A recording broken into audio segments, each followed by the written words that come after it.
হচ্ছে ভাইরাস জ্বর। কি ভাইরাস জ্বর? ভাইরাস 1 এবং ভাইরাস 2।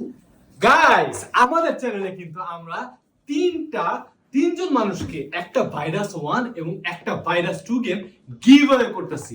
অনেক বড় একটা গিভঅ্যাওয়ে, এবং এই গিভঅ্যাওয়েতে আপনাকে পার্টিসিপেট করতে গেলে আপনাকে যেটা করতে হবে সেটা হচ্ছে আমাদের চ্যানেলে এখন সাবস্ক্রাইবার আছে আমাদের এতজন সাবস্ক্রাইবার লাগবে, মানে ইন টোটাল আমাদের 100টা নতুন সাবস্ক্রাইবার লাগবে। সো প্রথম কাজ আপনাকে যেটা করতে হবে সেটা হচ্ছে আমাদের ইউটিউব চ্যানেলে আপনাকে সাবস্ক্রাইব করতে হবে, এবং দ্বিতীয়ত আপনাকে যেটা করতে হবে সেটা হচ্ছে গিয়ে আমাদের যে ভাইরাসের যে গেমটার যে গেম প্লের ভিডিও ছাড়ছি আমরা, সেইখানে আপনাকে কিন্তু একটা কমেন্ট করতে হবে। এই দুটো কাজ যদি করেন আপনি তাহলে এই গিভঅ্যাওয়েতে পার্টিসিপেট করে ফেলবেন, এবং যারা যারা পার্টিসিপেট করবে তাদের মধ্যে থেকে কিন্তু 3 জনকে দেওয়া হবে লটারির মাধ্যমে একটা ভাইরাস 1 এবং একটা ভাইরাস 2। এরকম যত পেশেন্ট আমি জীবনে দেখি।